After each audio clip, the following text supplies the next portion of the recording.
सभी को, जैसा कि आपको पता है हम अलग अलग टॉपिक्स पे वीडियोस लाते रहते हैं।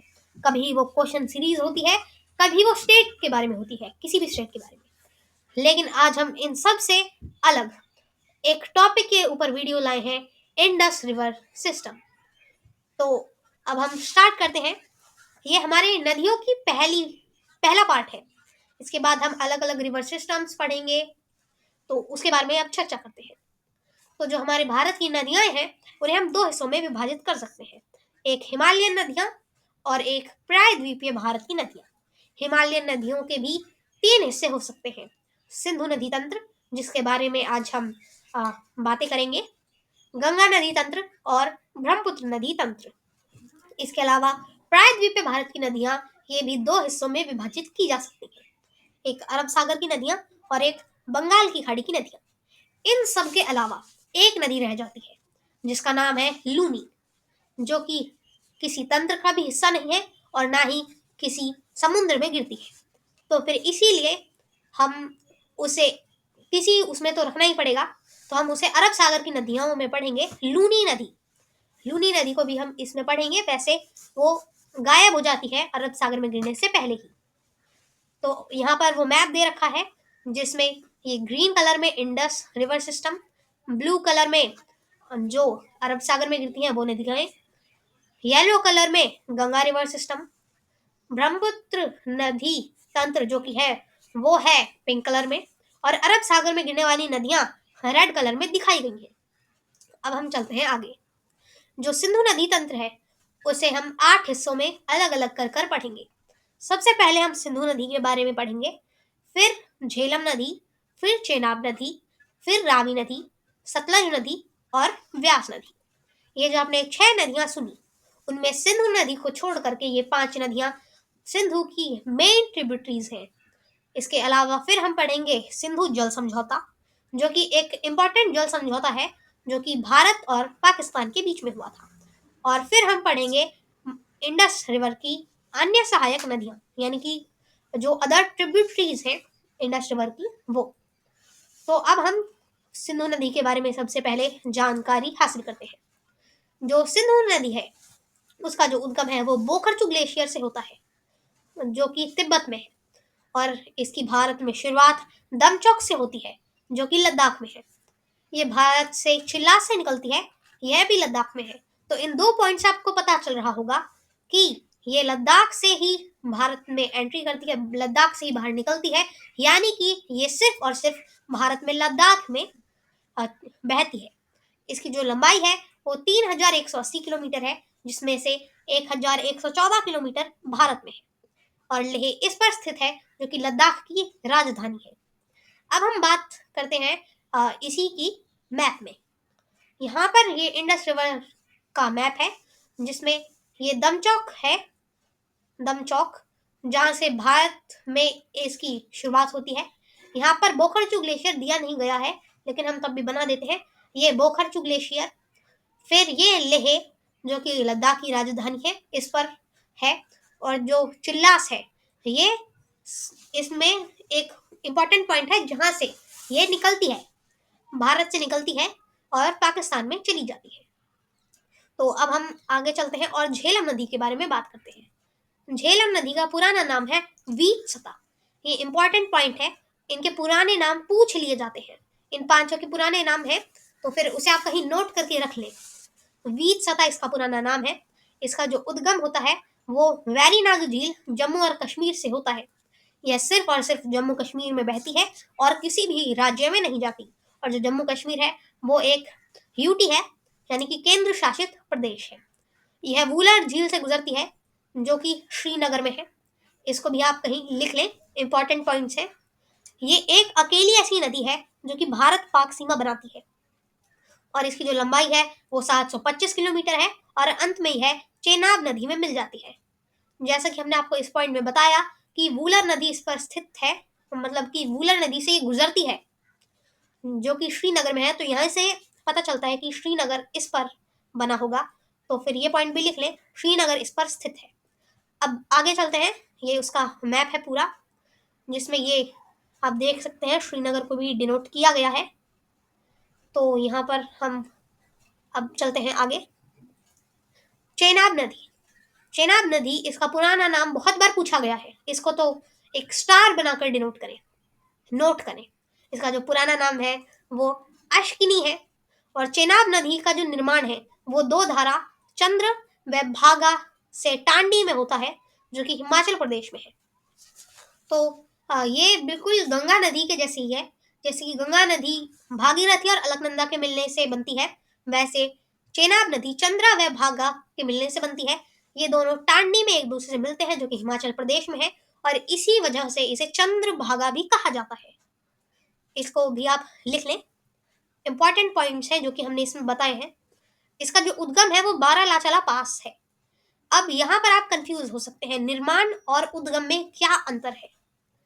निर्माण वैसे तो उद्गम ही होता है, लेकिन अगर कोई ऐसी नदी है जो दो नदियों के संगम से बनती हो, जैसे कि गंगा और चेनाब, ये दोनों दो नदियों के मिलने से बनती हैं, लूनी भी एक ऐसी ही नदी है, तो फिर इसीलिए जहां पे वो बनती है उसे निर्माण स्थान कहा जाता है।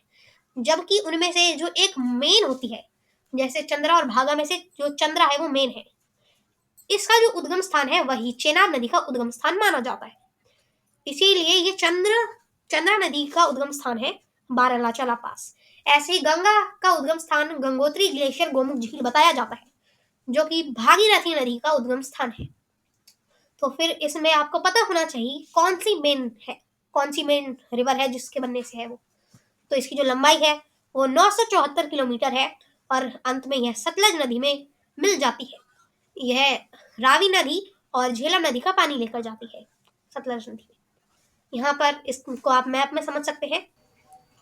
यहाँ से ये चंद्रा नदी आ रही है और यहाँ से ये भागा नदी आ रही है, दोनों ही टांडी में आकर के मिल रही है। फिर ये यहाँ पर चेनाब नदी का निर्माण हो रहा है, और फिर हिमाचल प्रदेश से होते हुए यह जम्मू कश्मीर में जा रही है, और जम्मू कश्मीर से पाकिस्तान में झेलम और रावी का पानी लेकर के यह सतलज में गिर रही है। तो अब हम चलते हैं आगे और बात करते हैं रावी नदी की। यहाँ पर रावी नदी दे रखा है, तो फिर इसका पुराना नाम ये है पुरुषनी। पुरुषनी इसका पुराना नाम है। तो फिर जो इसका जो उद्गम है वो रोहतांग दर्रे से है। रोहतांग दर्रा, जैसा कि अभी आपको पता चलेगा कि जो ब्यास नदी है उसका उद्गम भी रोहतांग दर्रा ही है। यह हिमाचल प्रदेश में है और इसकी लंबाई 720 किलोमीटर है। अंत में यह चेनाब नदी में मिल जाती है। इसको अब आप इस मैप में देख सकते हैं। ये हिमाचल प्रदेश से होते हुए पंजाब में जा रही है और फिर पाकिस्तान में जाकर के चेनाब नदी में मिल रही है। लेकिन यहाँ पर कुछ लोग कंफ्यूज होते हैं। जैसा कि हमने बात की थी कि झेलम एक अकेली ऐसी नदी है जो कि भारत पाक बॉर्डर बनाती है। यहाँ पर आप देख सकते हैं ये बॉर्डर बना रही है झेलम। लेकिन यहाँ पर कुछ लोग मैप देखकर सोचते हैं कि ये बॉर्डर यहाँ पर रावी भी बनाती है, पंजाब वाला, लेकिन ऐसा नहीं है। ये नदी बार बार बॉर्डर को क्रॉस करती है, लेकिन बॉर्डर नहीं बनाती है। अब हम चलते हैं आगे, सतलज नदी की बात करते हैं। जो सतलज नदी है उसका पुराना नाम है शतुद्री। ये भी क्वेश्चन बहुत आया है इसका पुराना नाम लेकर के, इसको भी अच्छे से याद रखें। इसका उद्गम राक्षस ताल झील से होता है, जो कि तिब्बत में है। यह मानसरोवर झील के बहुत ही पास है। इसकी बात हम अपने नदियों, बांधों और जलप्रपातों वाली वीडियो में कर चुके हैं इसकी बात। तो फिर हम इसका उस वीडियो का लिंक इसमें डाल देंगे। इस वीडियो को खत्म होने के बाद आप उसे जरूर देखें। भारत में इसकी जो शुरुआत है वो शीप के लिए दर्रे से होती है, जो कि एक बहुत इंपॉर्टेंट दर्रा है। हिमाचल प्रदेश में यह है, और अंत में यह मिठानकोट में सिंधु में गिर जाती है। मिठानकोट यह भी एक बहुत ही इंपॉर्टेंट जगह है, क्योंकि यहाँ पर सारी पांचों नदियों का पानी सिंधु में जाता है। जो मेन 5 ट्रिब्यूटरीज हैं सिंधु की, वो साथ में एक ही जगह मिठानकोट में जाता है, क्योंकि उससे पहले सारी नदियों का पानी सतलज में होता है और मिठानकोट में यह सिंधु में गिर जाता है। और इसकी जो लंबाई है वो 1450 किलोमीटर है। सबसे लंबी सहायक नदी है ये सिंधु की।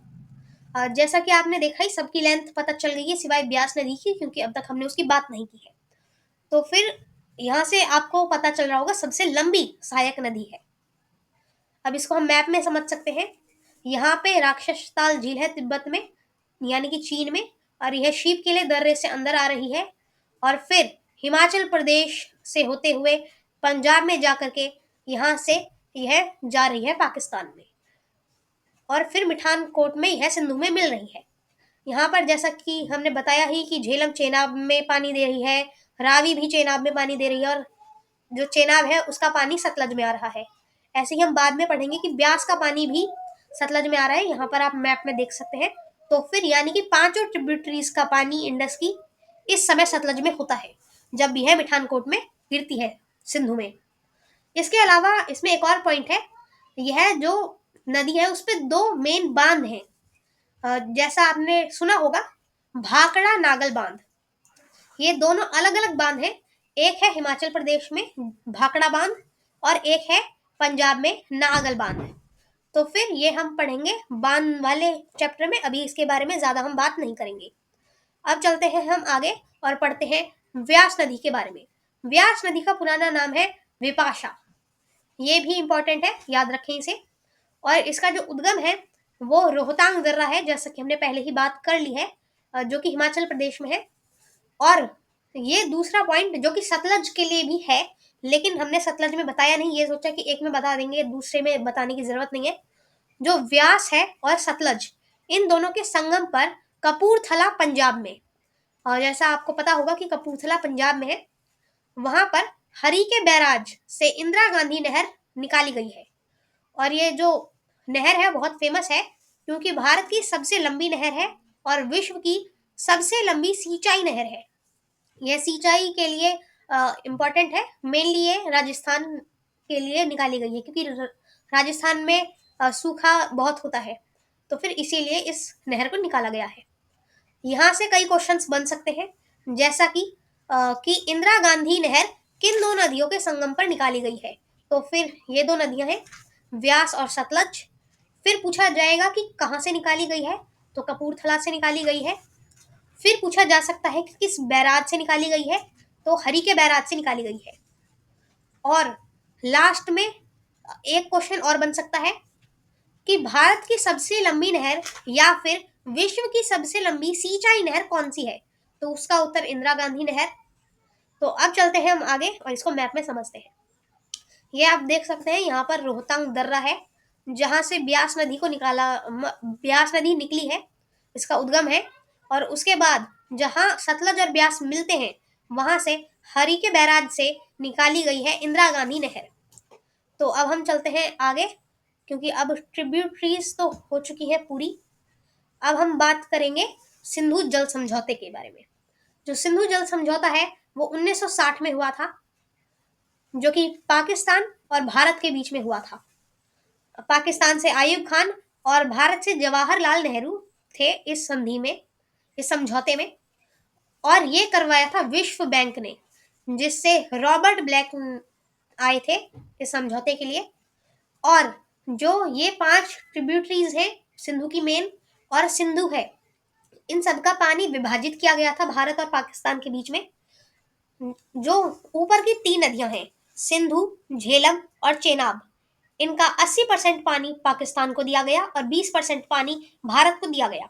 और नीचे की 3 नदियां रावी, व्यास और सतलज, इनका 80% पानी भारत को और 20% पानी पाकिस्तान को लेने का प्रस्ताव दिया गया, जो कि दोनों ने ही मान लिया। और अब हम बढ़ते हैं अन्य सहायक नदियां जो कि इंडस की हैं। ये यहाँ पर इंडस बनाई गई है।